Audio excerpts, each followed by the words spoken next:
Riccardo Patrese acaba de colocar um alvo gigante nas costas de Max Verstappen para a temporada de 2026, e a análise técnica por trás dessa declaração revela muito mais sobre o novo regulamento do que a FIA gostaria de admitir publicamente. O ex-piloto de Fórmula 1 foi categórico ao afirmar que o holandês é o nome mais preparado, talvez o único totalmente pronto para dominar a complexidade brutal das novas unidades de potência que estreiam neste ciclo. Não estamos falando apenas de um carro novo, mas de uma filosofia de pilotagem que vai exigir que os pilotos operem como engenheiros de software a 350 km/h.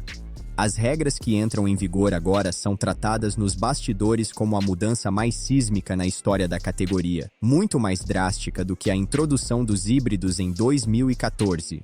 A grande questão técnica aqui é a divisão de 50% entre a energia elétrica e o motor a combustão interna. Para quem olha de fora, parece apenas um ajuste de eficiência, mas dentro do cockpit, isso muda absolutamente tudo. O piloto não vai apenas acelerar e frear. O gerenciamento de energia, o que chamamos de state of charge ou estado de carga da bateria, passa a ser uma responsabilidade ativa de quem está guiando. Patrese tocou em um ponto nevrálgico ao dizer que não aprecia totalmente as mudanças, pois elas artificializam a corrida, mas ele reconhece que esse cenário é o parque de diversões ideal para Verstappen.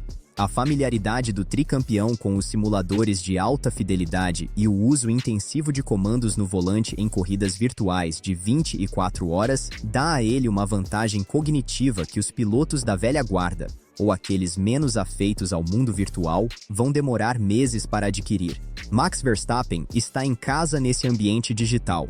Ele trabalha com mapeamentos de diferencial, freio motor e recuperação de energia enquanto disputa posição roda a roda no simulador. E essa memória muscular será o diferencial quando o sistema de override manual, aquela potência extra que o piloto deve acionar para ultrapassagens, começar a ditar quem vence e quem perde posições nas retas.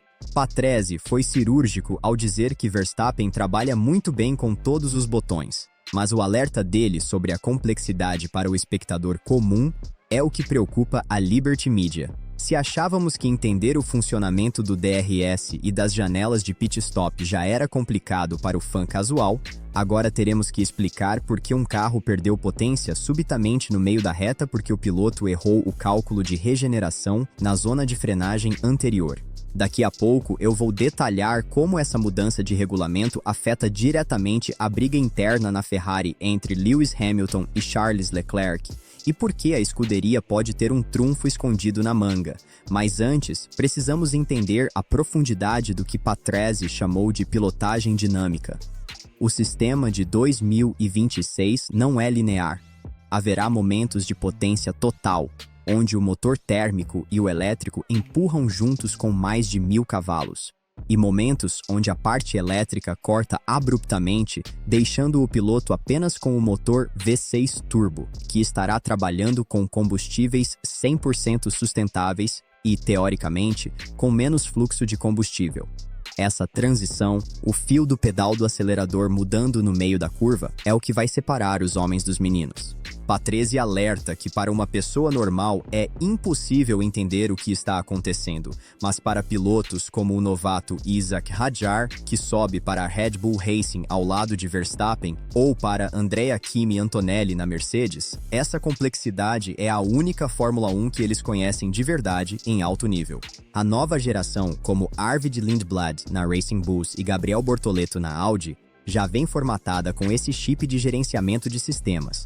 A equipe precisa dizer a eles como usar os botões, mas a execução, o timing de apertar o botão de ultrapassagem enquanto se defende de um ataque no lado sujo da pista, isso é instinto. E é aí que a experiência de Verstappen conta. Ele não precisa pensar para fazer isso, é automático. Patrese acredita que, mesmo com a Red Bull atuando pela primeira vez como fornecedora de unidade de potência própria, através da Red Bull Powertrains em parceria com a Ford, Verstappen segue como o favorito absoluto ao título. É uma aposta arriscada, considerando que eles estão fabricando um motor do zero contra gigantes como Ferrari, Mercedes e a recém-chegada Audi. Mas o fator humano, o fator Max é o que desequilibra a equação. No entanto, o italiano deixa uma porta aberta para a concorrência. Ele vê a Ferrari como um pacote que pode emergir de forma surpreendente. E aqui entramos na narrativa mais fascinante do ano. Lewis Hamilton, agora vestindo o vermelho de Maranello, tem a motivação renovada. Patrese acredita que ele pode ser muito competitivo e voltar a lutar com Charles Leclerc dentro da equipe, mas faz uma ressalva importante. Do jeito que as coisas estão agora, Leclerc chega ligeiramente à frente. A velocidade pura de classificação do monegasco, combinada com o fato de ele já estar enraizado na cultura da Ferrari há anos, dá a ele uma vantagem inicial. Mas nunca duvidem da capacidade de adaptação de Hamilton. A questão é se o estilo de pilotagem de Lewis, conhecido por ser extremamente sensível e preciso com a frente do carro, vai casar bem com esses novos carros que, devido à aerodinâmica ativa, terão um comportamento muito arisco e variável nas zonas de frenagem. E falando em comportamento arisco nas frenagens, precisamos atravessar o pit lane e falar sobre a crise técnica que a Haas enfrentou e que serve de lição para todo o grid neste novo ciclo. A Yao Komatsu, o chefe da equipe americana, finalmente abriu o jogo sobre os bastidores da saída de Esteban Ocon e a performance abaixo do esperado do francês no ano passado. A Haas fechou o campeonato de construtores em 8º, perdendo a briga direta para a Racing Bulls e ficando muito longe da Alpine. Mas o que chama a atenção não é a posição final, e sim a disparidade entre Ocon e o então novato Oliver Bearman. Bearman, que agora é o titular absoluto e líder da equipe ao lado do recém-chegado da Alpine, superou um vencedor de grande prêmio em classificações e corridas de uma forma que poucos esperavam. Komatsu revelou que o problema central foi a sensação dos freios, e isso é crucial para entendermos a Fórmula 1 moderna. O sistema de brake-by-wire, que desconecta o pedal do freio das pinças através de um sistema eletrônico, é fundamental para a recuperação de energia. Quando o piloto pisa no freio, o sistema decide quanto da frenagem será feita pelo atrito do disco e quanto será feita pelo motor elétrico para carregar a bateria. Se essa transição não for perfeita, o piloto perde a confiança. Ocon sofreu terrivelmente com isso a partir da metade da temporada. Ele pisava no freio e não sabia exatamente o que o carro faria. Em voltas lançadas de classificação, onde você precisa atacar a zebra no limite, essa hesitação custa 2 ou 3 décimos. E na Fórmula 1 atual, 3 décimos é a diferença entre o Q3 e a eliminação no Q1. O chefe da Haas foi brutalmente honesto ao dizer que ninguém está satisfeito com os resultados de Esteban no ano passado. Bearman venceu o confronto direto em classificações por 14-10. Em média, o jovem da academia Ferrari foi mais de um décimo mais rápido que Ocon. Isso, para um piloto com 10 anos de experiência como Ocon, é um golpe duro na reputação. Komatsu citou o fim de semana de Baku como o exemplo perfeito do colapso. Baku é uma pista de confiança, com muros próximos e zonas de frenagem pesada. Ocon não estava feliz com os freios, e o resultado foi um desempenho abismal, enquanto Bearman voava abaixo em um de seus circuitos favoritos. Não houve um fator único, mas um efeito bola de neve. Um problema nos treinos livres levava a uma falta de confiança na classificação, que resultava em uma posição ruim de largada e uma corrida comprometida no tráfego. Mas a Haas não jogou a toalha em relação ao feedback técnico. Komatsu destacou que, pensando na nova era que começa agora em 2026, o feedback de Ocon e Bearman durante o shakedown em Barcelona foi muito semelhante, e isso é ouro para uma equipe pequena. Com um regulamento de aerodinâmica totalmente novo, onde o assoalho e as asas funcionam de maneira diferente, ter 2 pilotos que pedem a mesma coisa aos engenheiros economiza milhões de dólares em desenvolvimento. Se Ocon pedisse um carro que sai de frente e Bearman um carro que sai de traseira, a Haas estaria perdida. Com o feedback alinhado, eles podem focar os recursos limitados em um único caminho de desenvolvimento. A responsabilidade agora recai sobre os ombros de Bearman e Ocon para liderar a equipe contra rivais diretos como a Williams, que vem forte com Alexander Albon e Carlos Sainz, e a Racing Bulls de Lindblad e Liam Lawson. Eu já vou falar sobre como a chegada da Cadillac com Sérgio Pérez e Valtteri Bottas pode alterar completamente a dinâmica do meio do pelotão e como a experiência desses veteranos pode ser a chave para a sobrevivência da nova equipe, mas antes é impossível ignorar o fator humano e a pressão psicológica que esses pilotos enfrentam. Christian Horner, em uma entrevista recente, trouxe à tona memórias de Daniel Ricciardo que nos fazem refletir sobre o que é necessário para sobreviver no paddock. Horner relembrou o talento musical e o carisma de Ricciardo, contando histórias de festas pós-corrida em Silverstone, onde o australiano cantava Wagon Wheel. Parece apenas uma anedota engraçada, mas revela muito sobre a personalidade que o esporte perdeu. Ricciardo tinha a capacidade de iluminar a sala, de trazer leveza para um ambiente de pressão extrema. Horner afirmou que, se a Red Bull tivesse o carro dominante na época em que Ricciardo estava no auge, ele poderia ter sido campeão mundial. Essa frase carrega um peso enorme. O timing é tudo na Fórmula 1. Ricciardo saiu da Red Bull no momento errado. Foi para a Renault, depois McLaren e nunca mais recuperou aquela magia. Agora, olhem para o grid de 2026. Temos pilotos como Sérgio Pérez, que ganha uma nova vida na Cadillac, e Valtteri Bottas, também na equipe americana. Eles são os novos veteranos que precisam usar essa experiência para construir algo do zero, assim como Ricciardo tentou fazer na Renault. A Cadillac entra no grid com um desafio monumental, e ter dois pilotos que sabem vencer corridas é um luxo que poucas equipes estreantes tiveram na história. A presença de Pérez e Bottas na Cadillac é uma jogada de mestre da General Motors. Com as unidades de potência novas sendo uma incógnita, você precisa de pilotos que saibam dar feedback preciso. Bottas, com sua experiência de anos na Mercedes ao lado de Hamilton, sabe exatamente como uma equipe vencedora opera. Pérez, com sua resiliência e capacidade de gerenciar pneus, pode conseguir resultados improváveis em corridas caóticas. Eles formam uma dupla que contrasta fortemente com a juventude da Racing Bulls ou a mistura de experiência e juventude da Alpine com Pierre Gasly e Franco Colapinto. A Alpine, aliás, é outra equipe que precisa desesperadamente provar seu valor.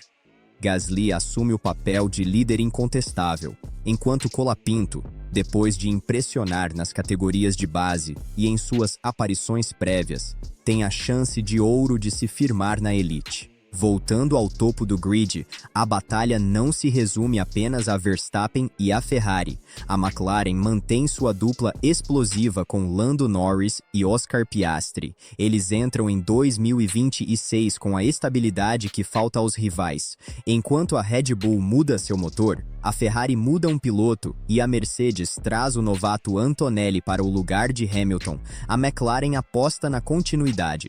Norris e Piastri já se conhecem a equipe e sabem como extrair o máximo do equipamento. Em um ano de mudanças drásticas de regulamento, a estabilidade humana pode ser o fiel da balança. Se a McLaren acertar a mão no novo chassi e a unidade de potência da Mercedes for confiável, eles são candidatos seríssimos a destronar a dinastia Verstappen. E não podemos esquecer da Mercedes. George Russell finalmente tem a equipe só para ele, mas a sombra de Andrea Kimi Antonelli é grande. O jovem italiano é tratado como o novo prodígio, o novo Verstappen. A pressão sobre Russell para liderar o desenvolvimento e entregar resultados imediatos será sufocante. A Mercedes aposta que sua nova unidade de potência será a referência da categoria, repetindo o feito de 2014. Se isso acontecer, Russell e Antonelli terão nas mãos a ferramenta para dominar, mas terão que lidar com a gestão interna de dois pilotos alfa. Antonelli não entra para ser segundo piloto, e Russell esperou anos por esse momento de protagonismo. A Audi também é uma incógnita fascinante. Com Nico Hülkenberg e o brasileiro Gabriel Bortoleto, a montadora alemã entra no jogo com seriedade. Hülkenberg traz a experiência técnica, sendo um dos melhores desenvolvedores de carro do grid, enquanto Bortoleto representa o futuro e a agressividade da nova geração. A Audi adquiriu a estrutura da Sauber e investiu pesado nas instalações em Hinwil e no desenvolvimento do motor na Alemanha.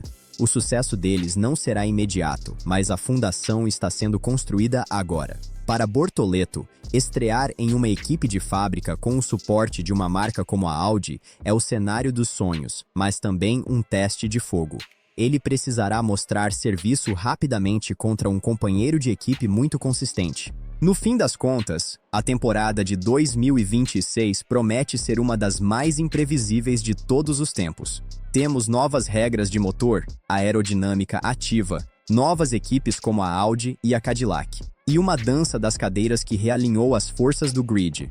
Patrese aposta em Verstappen pela capacidade de adaptação.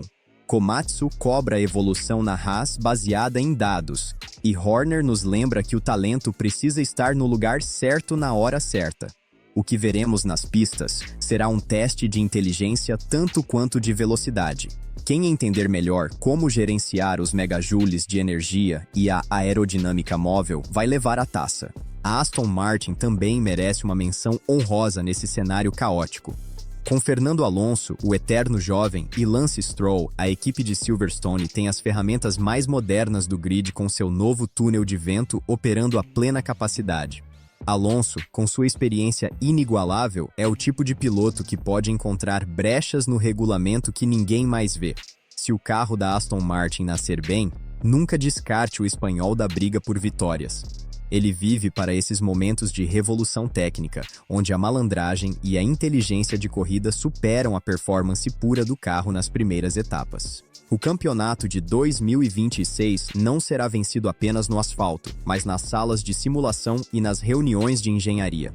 A capacidade de um piloto como Verstappen de traduzir o que sente no volante virtual para a pista real é o que faz dele o favorito. Mas a fome de Hamilton na Ferrari, a consistência da dupla da McLaren e a incógnita das novas unidades de potência da Red Bull e Audi garantem que nada está decidido. Estamos prestes a ver a Fórmula 1 se reinventar. E cada detalhe, cada botão no volante, cada décimo de segundo na zona de frenagem vai contar uma história diferente. E para você, qual dessas mudanças será a mais decisiva? A habilidade de Verstappen no simulador vai garantir o tetra ou a Ferrari de Hamilton e Leclerc vai quebrar o jejum em Maranello? Acompanhe cada detalhe dessa revolução técnica aqui com a gente. Se inscreva no canal e ative as notificações para não perder nenhuma análise técnica profunda sobre a nova era da Fórmula 1.